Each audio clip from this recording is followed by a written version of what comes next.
let's see who's on our panel for today. First, from Toronto, Canada, we have Adian Pangilinan.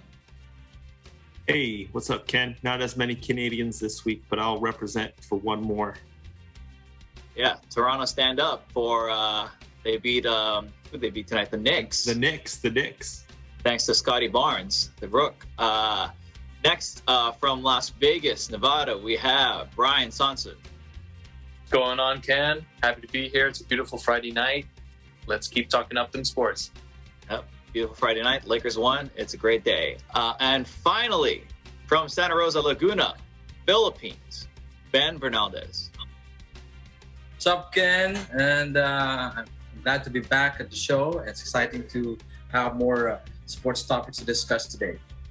Yes, sir. Yes, sir. We'll get back to your sports topics over in the Philippines in a little second. And more importantly, we're here with you, our audience, watching from all over the world.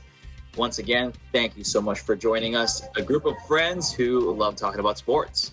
Before we get into our discussions today, let's start off with some news updates from the sports world.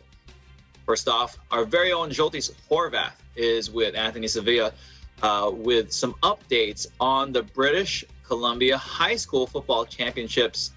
Here's the report. The 2021 Subway Bowl of the BC High School Football Championships made its return to BC Place Stadium after being cancelled in 2020 due to the COVID-19 pandemic. This year's event also faced tons of uncertainty because of the extreme flooding and landslides in southern BC, ultimately affecting the entire province of British Columbia. But despite all that, high school football is back home to BC Place. I'm Anthony Sevilla, and here with me is fellow EBC correspondent Jolty Horvath. Now, Jolty, what was so different about this year's championships, and what were the changes to this year's format? Yeah, so normally they would have the best teams from around the province playing in quarterfinals, semifinals, and then the finals here at BC Place. However, because of the landslides and the flooding that affected British Columbia, basically the lower mainland, so the Vancouver area and Vancouver Island, is completely cut off from the rest of Canada. So BC School Sports had to do something a little bit different. Basically, they made a coastal championship and an interior championship. So what we witnessed here tonight was the coastal championship. Kelowna actually beat Vernon in the interior championship last night, 21-20. Okay, now let's jump to senior varsity, where we got a thriller overtime matchup for the 2A or AA coastal championship. The Carson Graham Eagles out of North Vancouver defeated the Robert Bateman Timberwolves out of Abbotsford 40-38. So, Jolty, what gave Carson the upper hand in this match? For me, it was definitely the quarterback, Logan Mellish. He's not your typical quarterback. He is tall, but he's big. He's more of a running back that can throw the ball. He was heaving it downfield to Griffin Withers. That's a wide receiver for the Eagles, the Carson Graham Eagles. And those two were connecting all night. Now, both of these teams, Carson Graham and Robert Bateman, run air raid offenses, which means they pass most of the time. However, Bateman's defensive backs were keeping Carson Graham in check through the air. So Logan Mellish had to take it on his own and run the ball. He ran for over 100 yards tonight and 2 touchdowns. So he was definitely the X factor for me tonight. Now let's go to the final match of the day, which was for the AAA Senior Varsity Coastal Championship between the Terry Fox Ravens and the GW Graham Grizzlies out of Chilliwack. The Grizzlies took the lead heading into the second half and never looked back. Terry Fox had the momentum for the comeback, but Graham held on for the 36-33 win for the AAA Coastal Championship. So, Jolty, what was special about this year's GW Graham team? Well, okay, so we just talked about all the flooding and the landslides in British Columbia. Now, GW Graham is located in Chilliwack, right? There are 2 highways that lead from Chilliwack to the lower mainland of British Columbia, the Vancouver area. Highway 1 has been closed for the last 2 weeks because of flooding. And Highway 7 is for essential travel only for truckers to deliver supplies into the interior and to the lower mainland. Now, GW Graham didn't know until last night that they would be able to make it to this game today. So I would say that they have had, over the last 3 weeks at least, they have had to face some of the most adversity in this entire league. Well, Terry Fox star running back Gavin Whittingham suffered an early match injury, which put him out for the rest of the game. How big of a blow was that for Terry Fox's offense? Oh, absolutely terrible blow. So Gavin Whittingham was a AAA All-Star at running back, and he broke his collarbone on the second play of the game. However, even though Terry Fox lost, there's a lot to look forward to with these Terry Fox Ravens. Their quarterback is one of the best quarterbacks, not only in the province, but I would say one of the best high school quarterbacks in the country, and he's only a grade 11, so he's coming back next year. They had Zion Fleury, who's also a grade 11, step in for him. Even though it was a huge blow, there is a lot to look forward to in these Terry Fox Ravens next year. So we saw a lot of talent here today, these past few weeks. What can we look forward to in terms of BC high school football talent and the high school season and even the college season next year? Yeah, I mean, so we just talked about a bunch of grade 11s. There are more all-star grade 11s on these other teams that we saw tonight. For instance, GW Graham's Vincent Braunauer, he's a grade 11. He's 6'1", 240 pounds. This kid had 4 sacks on his own tonight on Terry Fox. And we just talked about how Terry Fox's quarterback is one of the best quarterbacks in the country, and he's only a grade 11. So, I mean, you have that to look forward to. You're also getting a lot of these all-stars going on to college. I mean, how many college coaches were here compared to, 2 years ago when we were here and even before that? There are 2-3 times the number of college coaches here in the building than there were previously. From our annual Subway Bowl coverage here at BC Place in Vancouver, I'm Anthony Sevilla and Jolty Horvath, Eagle News. We live in interesting times. Thanks, Anthony and Jolty. Really appreciate the great analysis. Stay safe out there. Now, Adian has some updates from the world of racing. What do you have for us, Adian? Yes, thanks, Ken. It all comes down to the final race at the Abu Dhabi Grand Prix, and there is so much on the line. Max Verstappen of Red Bull Racing and Lewis Hamilton of Mercedes enter Sunday's race atop of the standings for the World Championship with 369.5 points apiece. That marks the first time since 1974 that 2 drivers entered the final race of the season tied for the first in the standings. And to make matters even more interesting, Verstappen is vying for his first World Championship while Hamilton aims for his 8th, plus 5th in a row, which would be unprecedented.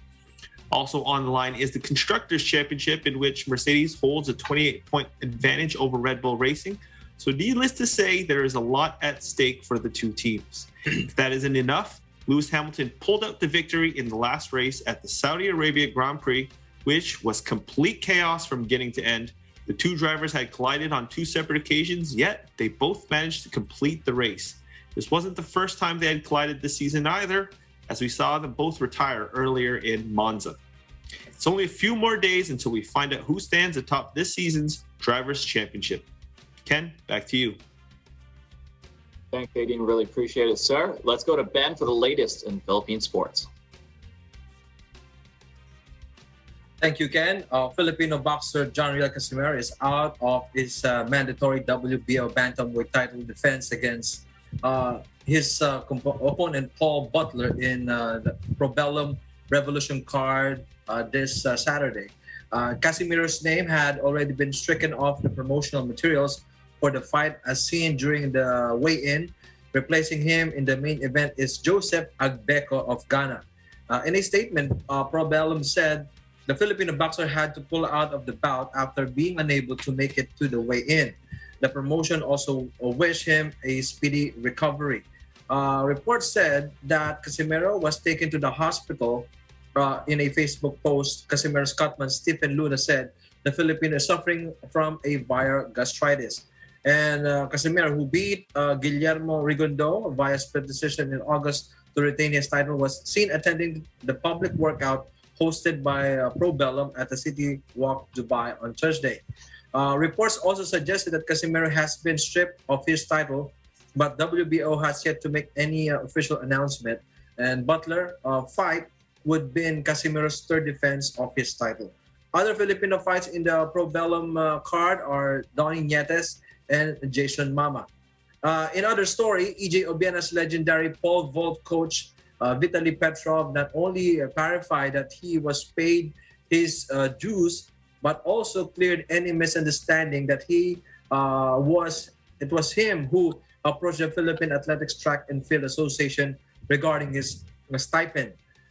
Petrov delivered a strong rebuke of the allegations against Obiena, saying he never approached Patafa, which is the governing body for the athletics, regarding his pay, nor did he complain about his athlete regarding the issue of money. The Ukrainian coach added that the Patafa president, Filip Elayuiko, directly approached him and heavily questioned him along with former pole vaulter Sergei Bobka, that pressured him into giving answers and with the sporting official would like to hear. He mentioned, I have never proactively complained to anyone on EJ and payments, specifically never to Patafa or any other Philippine sports official, wrote Petrov. What happened is, he said he had been directly approached by Filip Wico and heavily questioned alongside by former athlete Sergei Bobka in a manner which confused him and felt pressured to answer in a way that they wanted him to answer. So Petrov added that he thought the questionnaire was going to be used to help create a smoother payment process, but was instead, as he wrote, used as a weapon to destroy the promising career of EJ Obiena. The Patafa back in November ordered Obiena to return 85,000 euros, roughly 4.8 million pesos, for alleged falsification of documents and failing to pay Petrov. Petrov also stressed that Obiena did pay him, even exceeding the 85,000 euros that he was owed, and said it was because of Patafa's inefficiency that his stipend was sometimes late. Back to you, Ken. Thanks so much, Ben. Really appreciate those updates for Philippine sports. Lastly, Brian has some news on the Olympics to be held in Beijing and how some countries are announcing a diplomatic boycott of the Games. Brian. Thanks, Ken. The initial functions for the 2022 Beijing Winter Olympics are right around the corner, and some U.S. authorities will not be making an appearance. President Joe Biden's organization said for the current week that it would not send U.S. government authorities to the Beijing Games in protest of China's basic freedoms infringement, remembering its maltreatments against the Uyghurs for Xinjiang and hostile to vote-based crackdown in Hong Kong. The United Kingdom, Australia, and Canada likewise said for the current week that they will keep their designations at home. This political blacklist is definitely not an all-out protest or dissent of the Games, and will not keep competitors from participating in the 2022 Olympics. However, Olympic blacklists can be precarious things. The last time the U.S. attempted it was during the 1980 Moscow Olympics to fight the Soviet Union's Afghanistan intrusion. A few backers are saying that discussing any sort of blacklist in association with the Olympic Games might raise awareness of China's atrocities. It might likewise come down on sports bodies for this situation, the International Olympic Committee, to re-examine later on. Back to you, Ken. Awesome story, Brian. Really appreciate it. And that's it for this week's sports news. After the break, we'll dive right into our topics, starting with the most recent NBA Power Rankings. We'll be right back.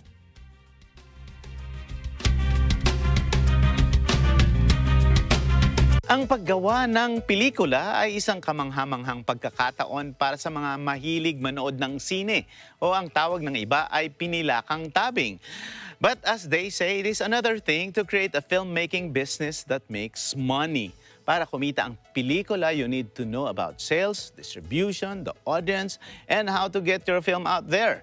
Katulad ng ibang negosyo, pinaplano ang konsepto ng screenplay, ang gusto ng manonood, sino ang cast and crew para sa isang magandang pelikula, lalo na ang direktor nito, at pakikipag-partner sa mga sales agents at distributors, maging ang uri, tema o tipo ng pelikula.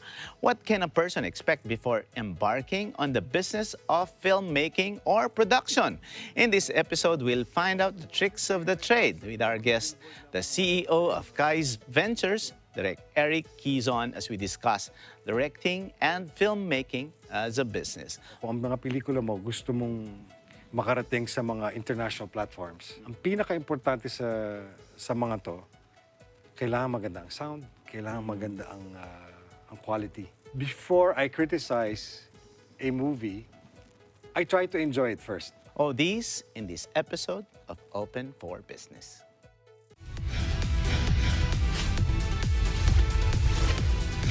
Tulong para sa kabuhayan ng mga katutubong ITAS, inihatid ng Responde.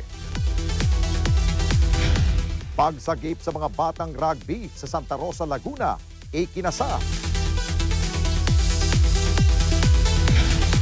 Mga batang isinilang na may club foot, bibigyan ng pag-asa na makapaglakad ng diretsyo. Sabado, alas 6 hanggang alas 7 ng gabi. Ito ang Responde, mata ng mamamayan.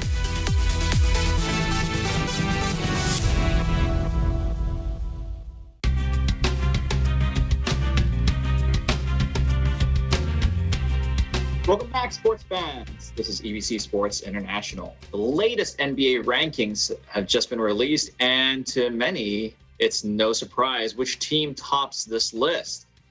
First, let's go do a quick countdown of the top 5. So number 5, we have the Utah Jazz, not surprising. Number 4, the surprising one of the season, the Chicago Bulls. Well, I don't know if it's surprising. We'll talk about that in a second. Number 3, the Milwaukee Bucks. And number 2, Phoenix Suns. And of course, number 1, the streaking Golden State Warriors. Now let's ask the panel, do you agree with this ranking? Let's start off with Brian. All right, Ken. So let's break down this breakdown real quick. It's hard to argue that the Warriors should not be in the number 1 spot for most lists in the regular season. When you look at their team, when you look at how they play, they look poised for another championship run after just 2 seasons, 2 down years due to injuries. Now, the Phoenix Suns at number 2, in my opinion, they are the clear-cut number 2 in the league after Golden State. I don't think there's any argument there. Chris Paul is Chris Paul. I mean, Mikal Bridges is locking up players, including Steph Curry. DeAndre Ayton is just improving as a player, a team player, and a defender. Those rankings, I can't argue with those. The ones that I do argue with, however, are the Utah Jazz all the way down to number 5. That one's a little bit confusing to me. I mean, I can see where they're coming from. Yes, you know, the Bulls are on the rise as a contender in the East, maybe a championship contender in the future, but I wouldn't say that they're better than the Jazz are right now because they have won 6 straight games, and really no one's really talking about them. And I think it's because, you know, they're, you know, kind of a smaller team, smaller market team in the league. Outside of Donovan Mitchell and Rudy Gobert, none of the players really stick out as a, you know, marketable team. But I mean, they just keep on going in and out of games, winning them. And like, for example, I mean, look at Rudy Gobert. People are just kind of bagging on him for some reason. But I mean, he kind of, you know, shuts them out by responding to them in his play, not by talking to them, not by talking trash to them. And he just did that last night too, by putting up, I think, a double-double, 17 points, 21 rebounds, something like that. So I really honestly don't think the Jazz get enough respect. And I think that shows with a ranking like this. Yeah, Pat Bev talking smack about Rudy Gobert is the funniest thing I've heard all week. You know, it's just a really strange thing. I mean, there's levels to this, right? There's a reason why Rudy Gobert gets paid what he gets paid, and Pat Bev gets paid what he gets paid. But I mean, other than that, I mean, Adian, like the Warriors are streaking, yet they still don't have Klay Thompson or James Wiseman. Those guys are set to be back supposedly sometime this season. Klay a little sooner than James, but I mean, do you think they're gonna keep this number 1 spot, especially with Steph Curry only 10 3-pointers away from number 1 all-time 3-point three points made in the NBA? Adian, I think you're on mute, sir. I apologize. Yeah, No worries. What I said is what Steph Curry is doing is unbelievable. The way he's performing on a day-to-day basis is just, it makes you just really pull out your hair if you're an opposing team, but also if you're a Golden State Warriors fan or even a Steph Curry fan, you're just left in amazement. The Golden State Warriors, I said this about last week, I do feel like they're built for a title this year, but it's going to take time, I think, for Klay Thompson to gel, for James Wiseman to gel.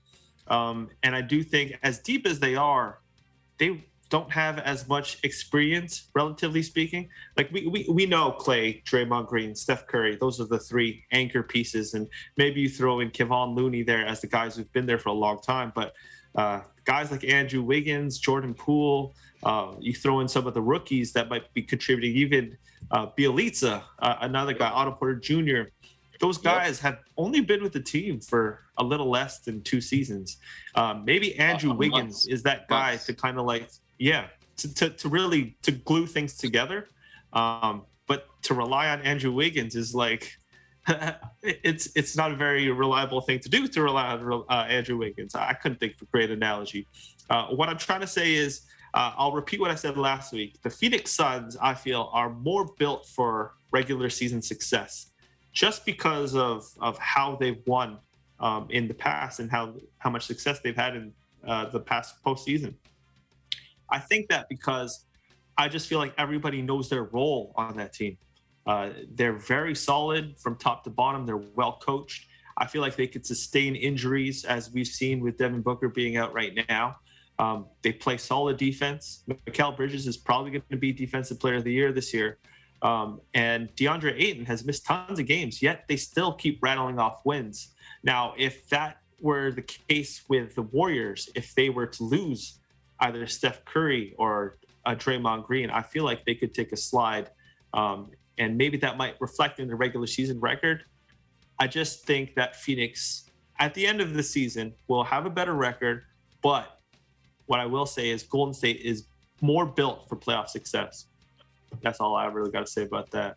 Great points, Eddie. And I mean, especially, I think the biggest Achilles heel for Phoenix specifically is CP3 in the playoffs. I mean, he's proven time and time again that he can't stay healthy at the last stretch, and that has really affected a lot of his playoff potential, whether it would be with the Clippers, the Rockets, and even the Suns last year. He was always hurt when they need him the most, and that is very disappointing. I mean, what can you do, right? I mean, especially now that he's a lot older. He's one of the oldest players in the league, especially for his team, at such a vital position. Now let's go to Ben. Ben, I have number 6 that's on this list that I didn't mention earlier is the Brooklyn Nets. Obviously there's a solid chance that Kyrie Irving won't play the entire season. And that's looking more like a reality than it isn't. So, I mean, what are your thoughts on the Nets without Kyrie, still with a struggling James Harden, but, KD is still putting in work? I mean, what are your thoughts on them being number 6 and them potentially still being the top team in the East? I'm surprised that they're only in the top 6.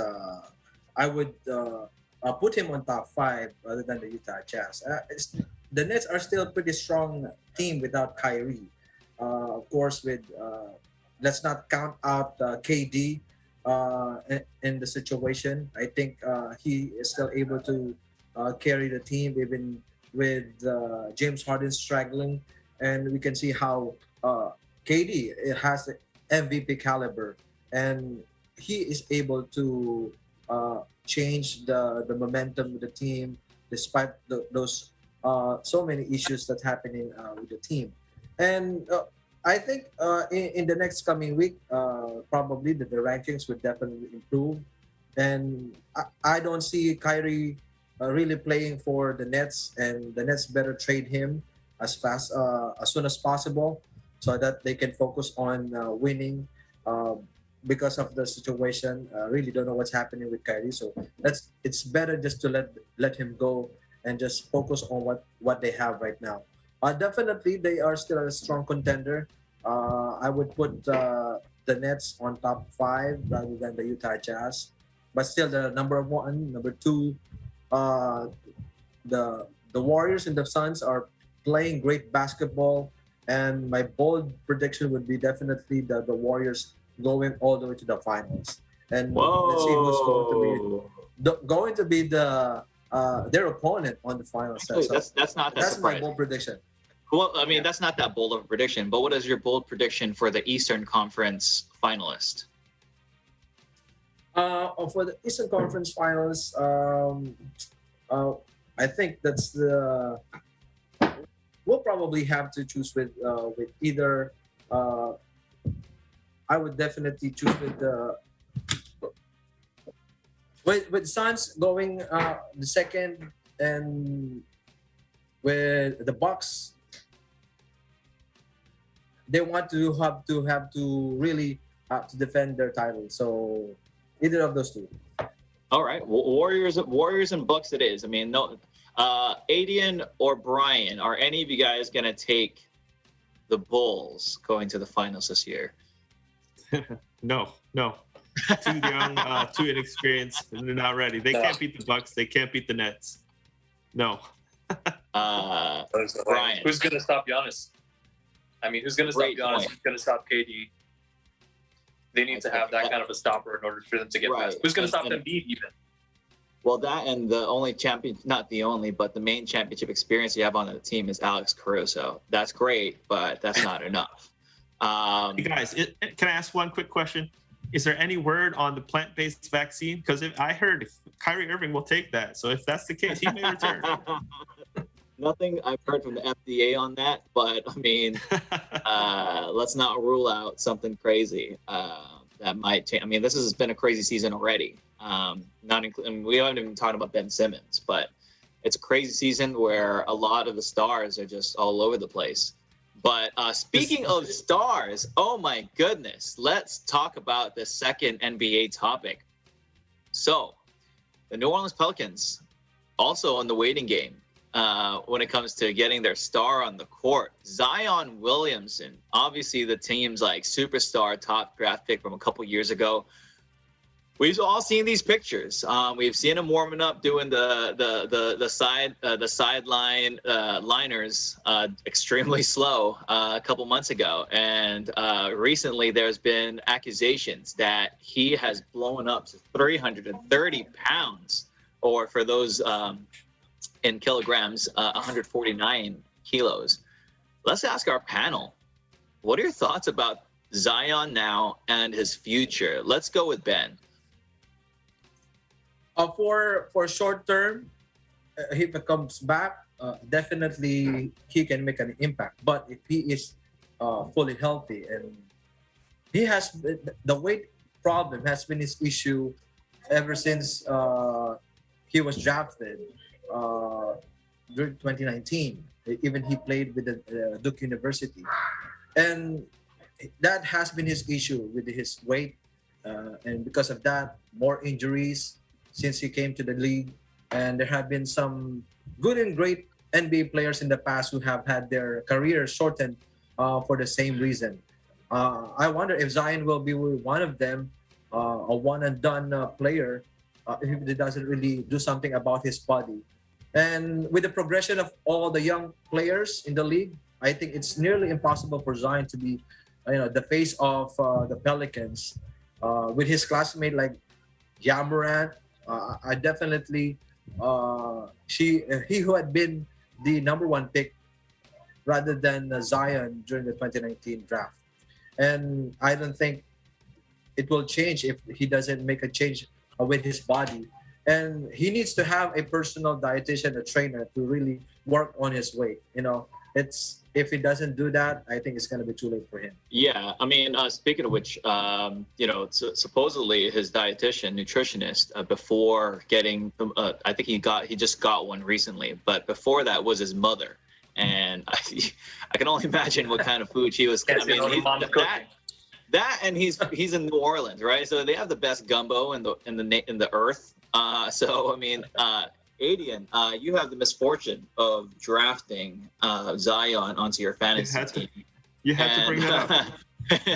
I need to get your thoughts, sir. I mean, what are your we saw a picture of him that looked like he was maybe 270, 280, but then there's also a picture of him in sweats where he looks like he is 330. Like, what is the truth here? And I kind of have to filter my thoughts for you, and I'll do my best here. But from the very beginning of his career, there were red flags. I don't want to go that far back, but looking at the beginning of this offseason, he had knee surgery. David Griffin and the Pelicans and all of the executives kept that under wraps. They didn't let anybody know he had surgery until the media press conference on media day. So that means he did not work on his game all offseason. Meaning, when he was cleared for 5-on-5 activities only weeks ago, that was pretty much the first time he's played basketball since last regular season.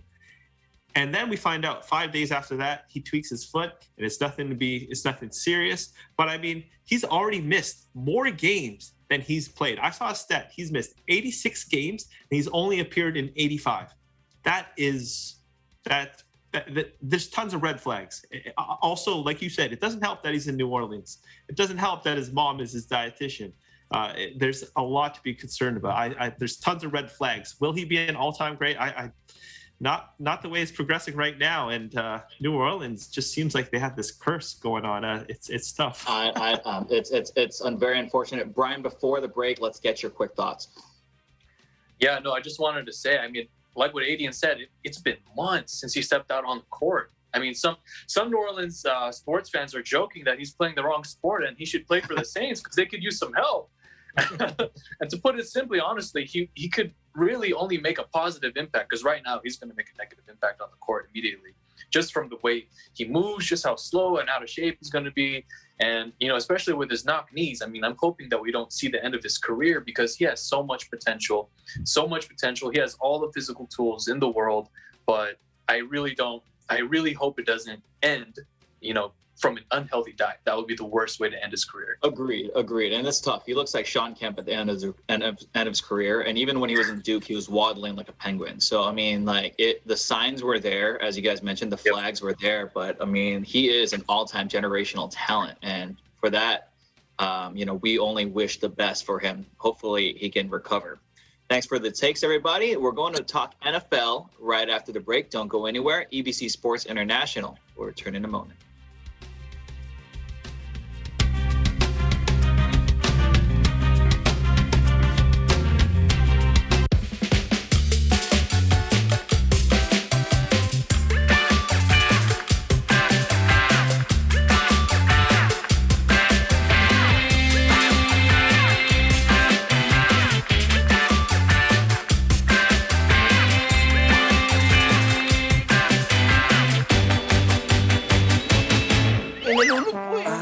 Mouth-to-mouth resuscitation? Pag-break na daw po si Martin sa atin. Kainan! Hindi ko kailangan makita kasi maalala na kita. Nanakaw doon! Bilisan mo! Pulis! Tulungan mo na! Pulis! Saan ang tumakbo? Bakit mo pinipigilan? Ang ganda mo kasi. Ang inyong pinakabagong gag show. Dito sa Net25! Walang iba kundi ang Quezon City!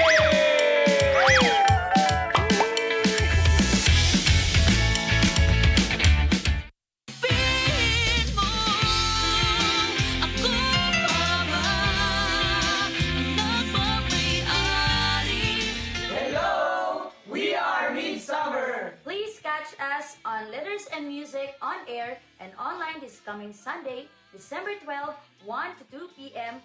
Only here in Net25. See ya!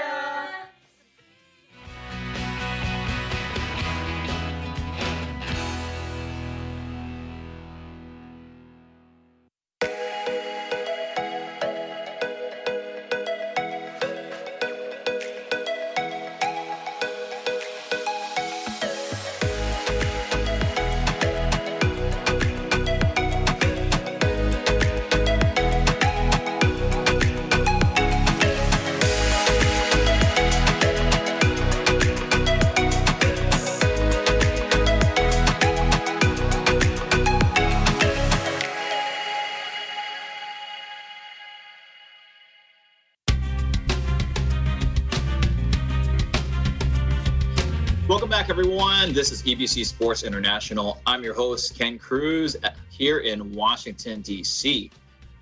For this next topic, we'd like to send a greeting to our very own Mike Hudson, my dear friend over in Seattle, Washington, because now we're going to talk about his beloved Seattle Seahawks, specifically Russell Wilson.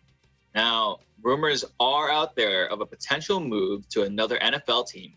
The three teams that are being mentioned, so just FYI, he has a no-trade clause that he can take off at any point. And supposedly, those three teams that he would take out his no-trade clause for are the New York Giants, Denver Broncos, and the New Orleans Saints. Now, just yesterday, Wilson did say that he has no plans on leaving Seattle and basically called the rumors quote-unquote non-story. Now, how true is that? I don't know. I mean, we've heard some stranger things. We do know that their head coach is on the hot seat, and this is a very tough season for them record-wise and play-wise. In any case, just for the sake of discussion, let's ask some questions. First question, should Wilson take the trade? And two, if he does, where should he go? Let's start off with Adian.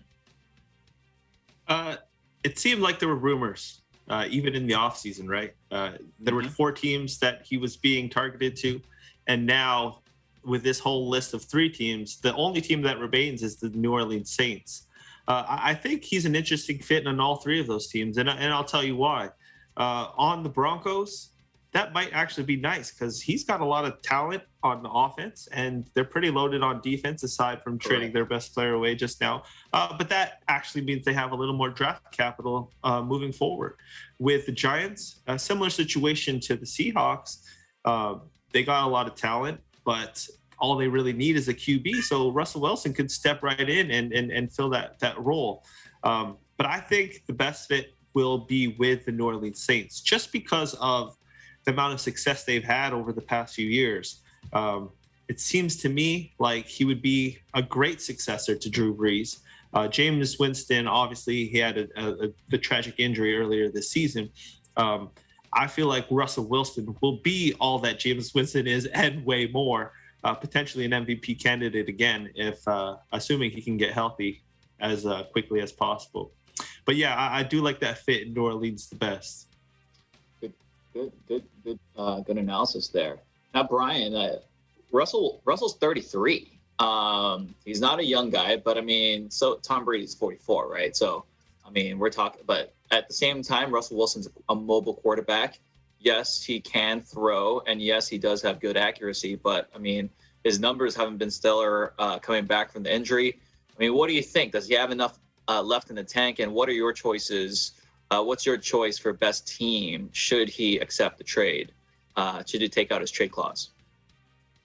Honestly, I feel like Russ is still fighting. He's still recovering from his injury, and he's still trying to get back into the groove of playing with the Seahawks, which might be why he's not playing as good as he normally does. I mean, last season, he was already having an MVP caliber season.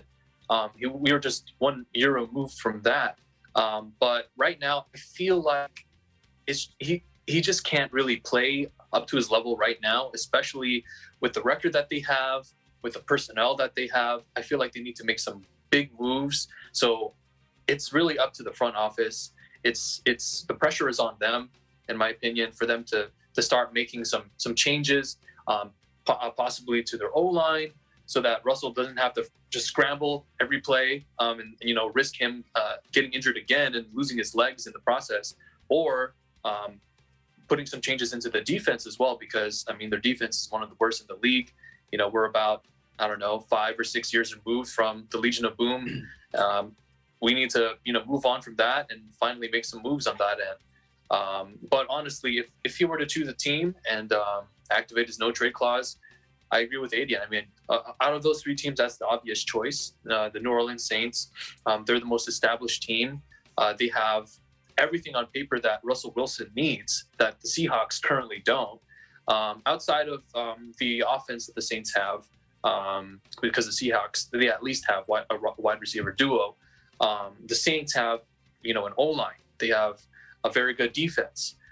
They have a good running core. So if they have all of that, I mean, already established, why wait a couple of years or potentially never with the Seahawks stay on that team when you could just maybe come up with a decision to move on, start the next chapter of your career and maybe get another ring with the Saints. So, I mean, there's a lot to think about with Russ. Agreed. I mean, I also agree that he does have a lot left in the tank when healthy.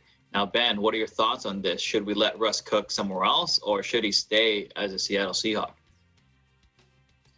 There's been reports and rumors that he wants to stay with the Seahawks, but it's not showing that with his performance. And if he's not happy with the team, then he may be traded. And if he wants to do that, then the team should let him. But I think this is a very surprising. I think for me, aside from the Giants, the Broncos, and other teams, that there's also another team that would be best fit for him. The Washington football team, I think, would be best for him.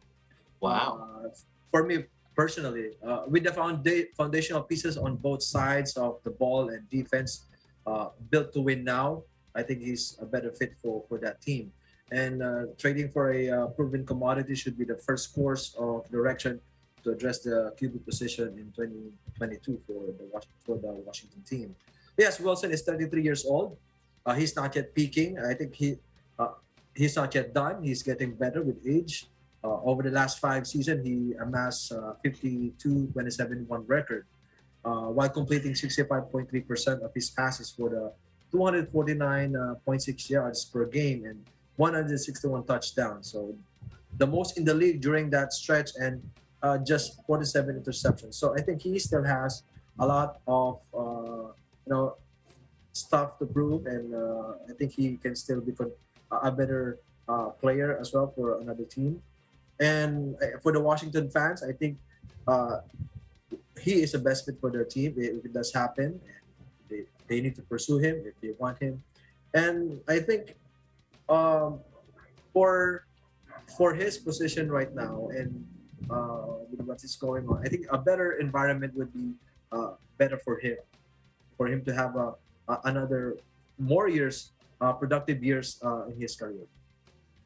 Great point, sir. Great points, fellas. I mean, those were great suggestions. I mean, EJ, if you're watching this, make that bid for Russell Wilson. I think he would improve your team. Agreed. Now let's talk more NFL by looking at the upcoming matchups. There are some matchups that have a long history between rival teams and some that have some playoff implications. Let's start off with this week, Cardinals versus Rams, Monday Night Football. Adian, thoughts on this matchup? Oh, big time matchup. I know you got a lot invested being a Rams fan. Yes, I did. And since they've acquired 2 big names, they haven't been playing up to standard. But they did pick up a W last week. Same with the Cardinals. If I have to make a prediction, I do feel like the Rams are going to win this one. I'll tell you why. The Cardinals are 3-2 at home. They haven't been playing their greatest football. They're 7-0 on the road. But for whatever reason at home, they can't get it cooking. And I do think the Rams, because they had lost earlier in the season, they'll avenge this loss. So if you ask me to predict it, I got Rams winning this one 31-27. My heart is with you, Adian. Thank you. Raiders versus Chiefs. Brian, I obviously got to give this one to you. Man, Ken, the Raiders. They're going through their traditional mid-season slump right now, and they're at 6-6 as predicted. Honestly, things aren't looking too good for Vegas. The rest of their schedule looks absolutely brutal, and with a weak defense like the one that they have right now and a middle-of-the-pack offense, it won't be hard to admit that they'll lose this game and possibly even miss the playoffs, as much as I hate to say.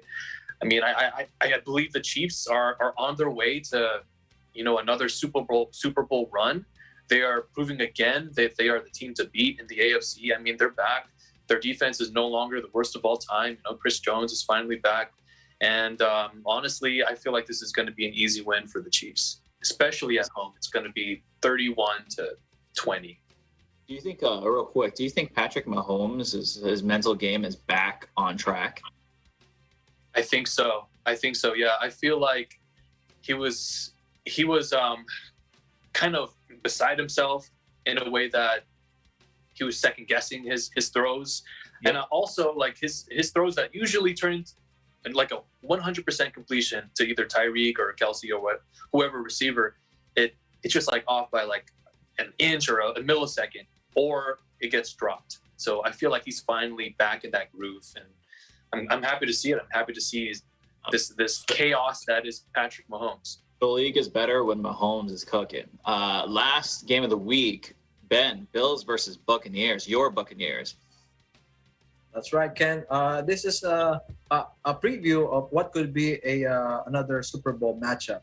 Buccaneers and the Bills. The Bucs are unbeaten at home, and now Tom Brady visit an old rival. The Bills rank second in NFL in scoring defense, and they pose an interesting challenge. And Tom Brady and the Buccaneers will exploit any potential weaknesses in the secondary, and they may have to, and with success of Buffalo's run defense. If the Bills can make this a low-scoring game, this should be a great matchup and more than capable of a great TV for this matchup. I think it's a close game. It's going to be 30-24. Great takes, Bucs, guys. Appreciate it. We have more Brady after the break, so stay with us. We'll be right back.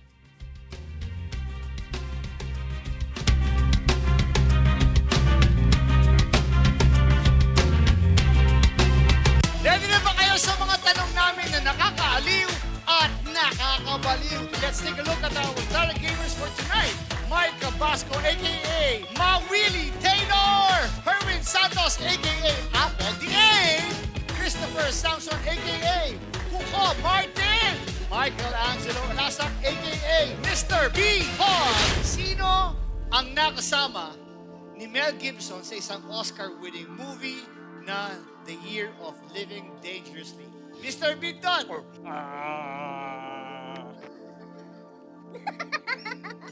B. Not again? Agad!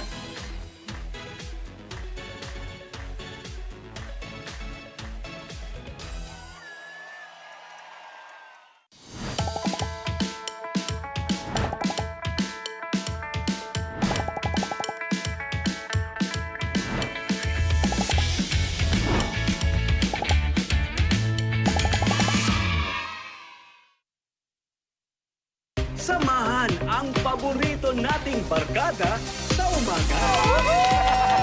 Magbibigay ng saya, tawanan, at iba't ibang pakulo sa inyong umaga. Busog pa kayo sa kaalaman, Tony knows! at updated sa umaarangkadang mga balita.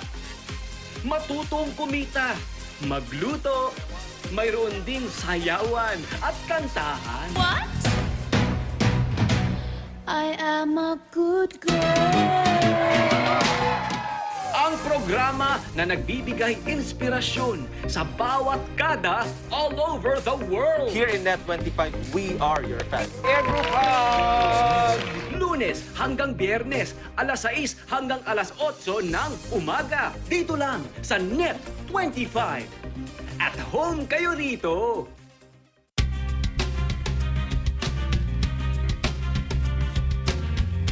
Welcome back, everyone. This is EBC Sports International. I'm Ken Cruz from Washington, D.C. Hope everyone is staying safe out there, and thanks for staying with us throughout this program. Tom Brady, he's been the center of many conversations here on our show. And yes, once again, we'll be talking about him. Sports Illustrated just named him Sports Person of the Year. I want to know, at 44 years old, was this the right choice? Ben. I agree, Ken. Tom Brady has come a long way, and he has many talents and skills that he have proven us. His humbleness and praise for the people that helped him become a legend sets him apart. And this dude also is all class and such a shining example for young athletes. I know people are sick of him, but he's one of a kind, and we need to cherish that. And he is the GOAT, as Gronk mentioned during the presentation, and he deserved the award for being the sports person of the year. Yeah, so other potential athletes of the year were Giannis Antetokounmpo, Simone Biles, Suni Lee, both gymnastics participants for Team USA. And then you have obviously Shohei Ohtani, who had one of the best seasons as a batter and pitcher for the LA Angels. Now, Brian, was Tom Brady the right choice? I honestly think so. He had some tough competition, like the athletes that you mentioned, but right now, with the season that he's having at his age, I mean, it's hard to argue against that. Even if this is going to be now his second time winning Sports Person of the Year, he won it all the way back in 2005 when he was in his 20s and he was supposedly in his prime. And now he's 44 and he's still in his prime, which is crazy to say. And it shows you like the lengths to which he will continue to just grind day in and day out, just so we can have another chance of getting another Super Bowl championship. And he's still playing at an MVP level. It's unheard of. Greatest QB ever. One of the greatest athletes of all time. And I'm not mad at that. Yeah, I mean, Aiden, round us off. What are your thoughts on Tom Brady, Sports Person of the Year by Sports Illustrated? Yeah, no argument there. It seemed like the right thing to do to cap off a magical season. From going to Tampa, making that decision, bringing Gronk with him, and winning a Super Bowl in his first year outside of New England. Yes, sir. That would have been like if Michael Jordan went to the Wizards and won in his first year. You know what I mean? Like, that doesn't happen. It'll be like if Tiger Woods comes back from injury and wins his first tour. It's unheard of. It's not going to happen ever again. And I think Brady is he's not just chasing rings. He's chasing greatest athlete of all time, like ever. He's trying to chase the likes of like Muhammad Ali and those greats. I'm talking. He definitely deserves this. It's a perfect way to cap off his career if or when he ever does retire. But can I shout out Giannis? Because Giannis Antetokounmpo, who plays in a league with LeBron James, Kevin Durant, Steph Curry, rose above all of that last year, rose above COVID and all the different protocols going on all of last season, and won that championship. I would say that was pretty impressive as well. With one leg. Yeah, I mean, it's crazy. Honestly, I would not have been mad should Giannis have won this. He's had a stellar year himself. But fellas, thanks for the takes on that. Let's finish up with the question of the week. So as many know, Lions finally won. The Detroit Lions finally won their first game of the season thanks to Jared Goff's last-second touchdown pass. Former Rams, Jared Goff. Which team from any league had the all-time worst season for you? I'll start. For me, it was the 2015-2016 Lakers. Kobe's last year, actually. They had their franchise worst year the year before, and then they had the franchise worst year that year, Kobe's last year, winning only 17 games, 65 losses. Personal worst season for me. Now let's stick with Adian. That was a bad year. I can agree. Those Robert Sacre and Wolf. I couldn't tell you another player on the team. Yeah, sorry. I personally, it's a recent one. I'm going to go with the 2016 Philadelphia 76ers, who finished with a record of 10-72. Yikes. Although they didn't make the record for the worst record ever, they made a rule change. They changed it so that drafting the draft order for the top three teams was not based on record. It was just all equal odds. I don't want to explain it, but yeah, if you're so bad that you have to change the policy, rules. Correct. There you go.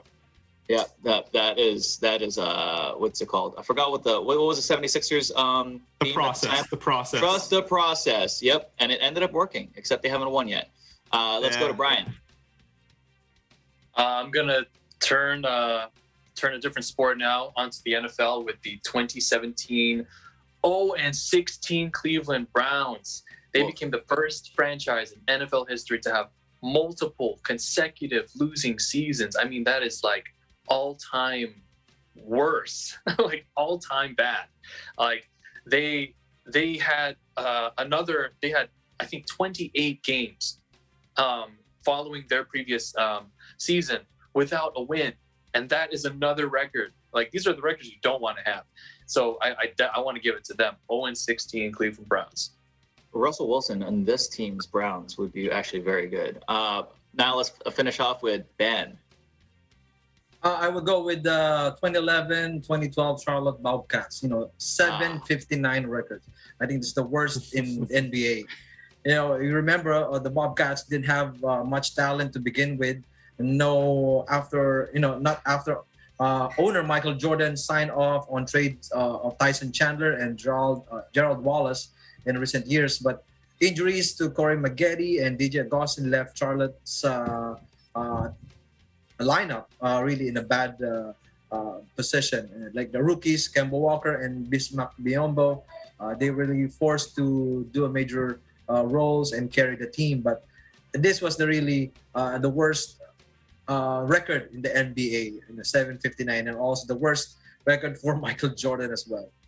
Yeah, they're so bad they rebranded to the Hornets. Now, thank you guys. Thanks everyone. That's all the time that we have for this week's episode. On behalf of our panel, thank you so much for joining us, and be sure to tune in once again next week. Be sure to visit our websites at eaglenews.net and eaglenewslive.com, and watch us on net25.com. Like us on Facebook and follow us on Twitter at Eagle News PH and join the conversation. For Eagle News, I'm Ken Cruz. We live in interesting times.